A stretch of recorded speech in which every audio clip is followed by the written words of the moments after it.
Hey everybody, welcome to Life Strategies with Nat. It is Tuesday at 6:30 in the evening in Spain. And so this is our time, well, my time with you. So what we're going to do today is talk about how to balance healthy emotions.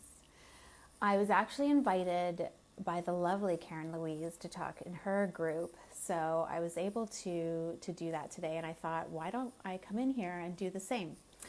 So, for those of you that don't know me, my name is Natalia. You can call me Nat. I'm a life fulfillment strategist and a certified wellness coach, and I'm here every Tuesday just adding value to your life however I can. Being able to balance your emotions is really important because it's what helps us to make more effective decisions.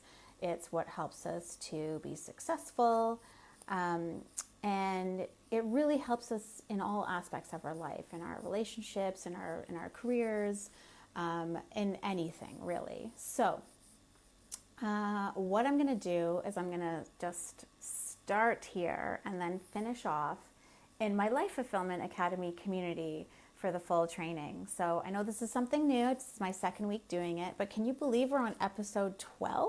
Oh my gosh, I'm so excited.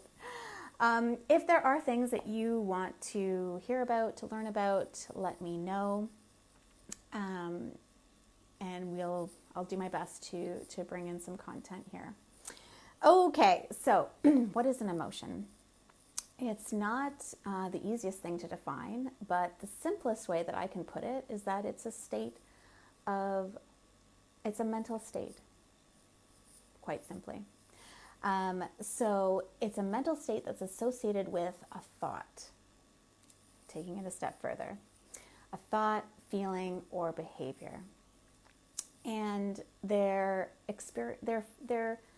part of our experiential system, so our consciousness system, the core consciousness system. Just looking at my notes there. So I was absolutely fascinated when I came across Robert Plutchik. He's got his PhD, and he says that there are 8 basic emotions. There's joy or sadness, trust or disgust, fear or anger, or anticipation or surprise. And anticipation or surprise. Sorry, that's the grammar in me. Have you seen the movie Inside Out? Because maybe you can start to see some of these emotions at play. If you have, let me know. Give me some love because it's one of my favorite movies. So Robert Plutchik, he also created a wheel of emotion. And I'm going to put it in the link or in a comment below. Excuse me. It's a snapshot from my 30-day balancing healthy emotions using essential oils course that I'm building out right now. So if you just bear that in mind when you see the photo. So he also shows in this wheel of emotions extremes, pleasurable, displeasurable, but he's basically saying you have these 8 basic emotions, and then everything else is either really, it's just a varying level of intensity. So, for example, you can go from joy to serenity, from sadness to pensiveness, trust, acceptance, from disgust to boredom, from anger to annoyance, from fear to apprehension, and from anticipation to interest, and from surprise to distraction. So can you see how those are different intensities of the original basic emotions? Let me know in the comments below. It's the more intense emotions: joy to ecstasy, sadness to grief, trust to admiration, disgust to loathing, anger to rage, fear to terror, anticipation to vigilance, surprise to amazement. So those are the higher intensities of those basic emotions. So how do we, sorry, I'm just looking at my notes. How do we process emotions? Funnily enough, emotions and memories are not just stored in the brain. There's a theory called cellular memory theory that, and it's fascinating. If you've seen any of the case studies, I've seen some where they follow people that have received an organ from an organ donor, and these people have experienced memories or feelings or emotions that the organ donor experienced. So wild. The limbic system is often referred to as our emotional brain because it's the area responsible for handling emotional response, hormone function, behavior, motivation, long-term, short-term memory, and your sense of smell. To get a little scientific on you, the other parts of the brain that are also residing within the limbic system, you have the hippocampus. That part is responsible for forming short and long-term memories. You have the amygdala, which is it perceives emotions like anger, fear, and sadness, and it plays a role in controlling aggression. It helps store memories of events and emotions. And it also plays a role in sexual activity and libido. The hypothalamus controls your reproduction, sleep patterns, body homeostasis, and the thalamus relays sensory information into the cerebral cortex. Okay, so that's as scientific as I'm going to get. I always like to give you guys some scientific facts because there's just so much information out there that, I really like to fact check my stuff. Okay, so how do you use your senses? So I'm going to talk about two.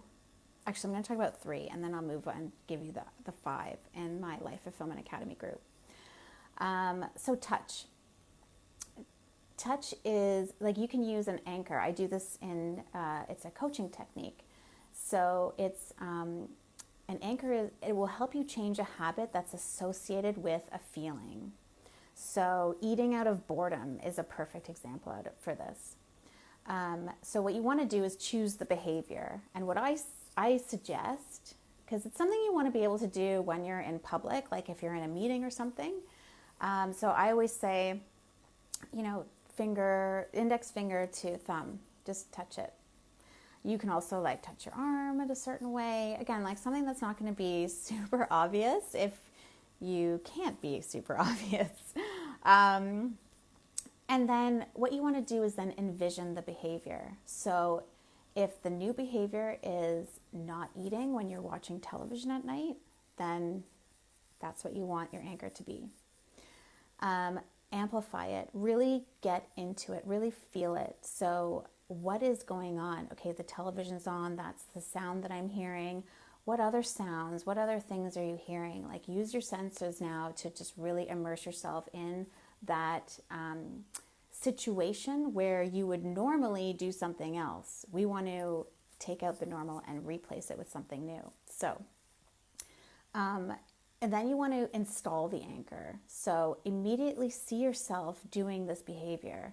Okay, so it's the end of the night. I'm sitting down on my couch to relax, and I have this sudden craving. No, I don't, because I don't need to eat. I'm not hungry. I'm just bored. I'm just winding down for the night.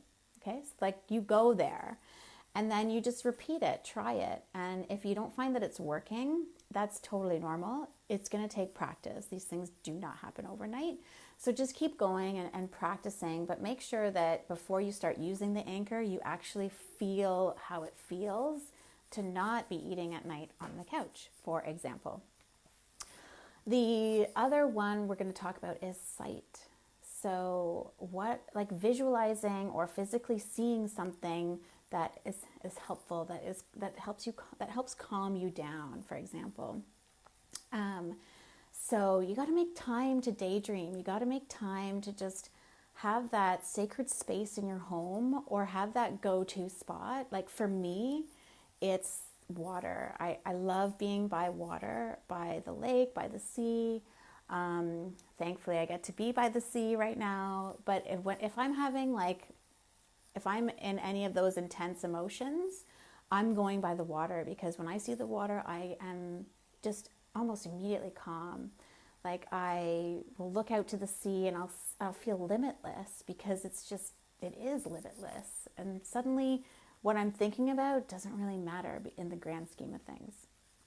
So the next one I'm going to talk about is smell.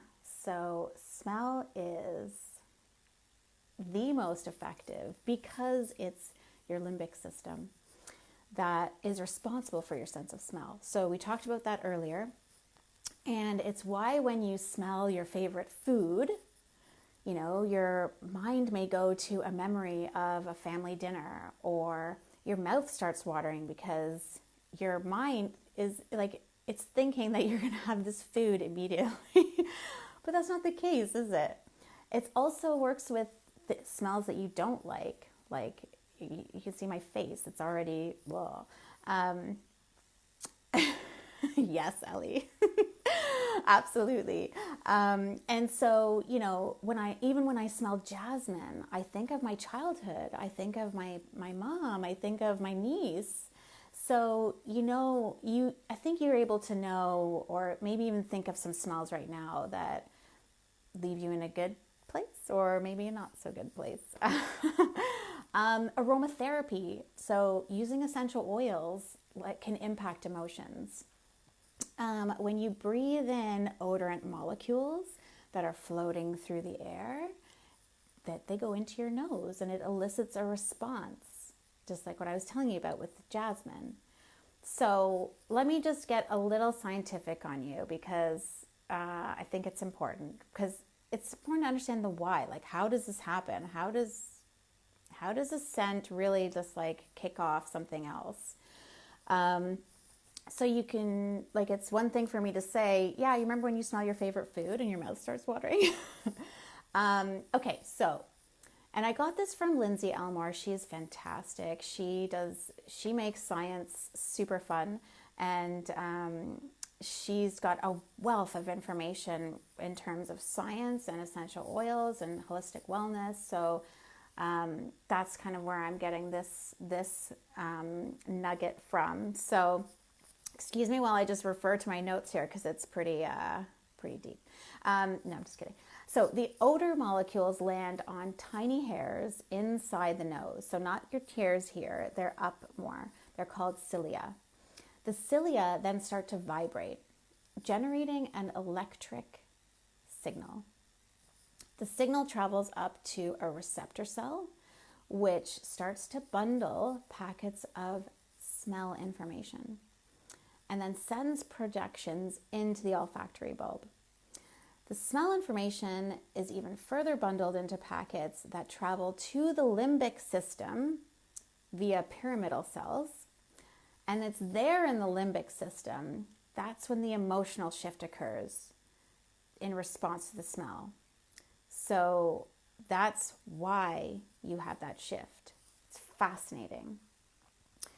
Okay, so if you want to hear the other two, then hop on over to my Life Fulfillment Academy community. I'm going to do the whole training again, but I'm going to include everything, because I really want everyone who is benefiting from this to really engage in the Life Fulfillment Academy community, because that's where all the rest of the training is. This page is really just a sneak peek. So with that, thank you so much for being here. Thank you so much for watching, and I will see you in the Life Fulfillment Academy community. Have a great night/day.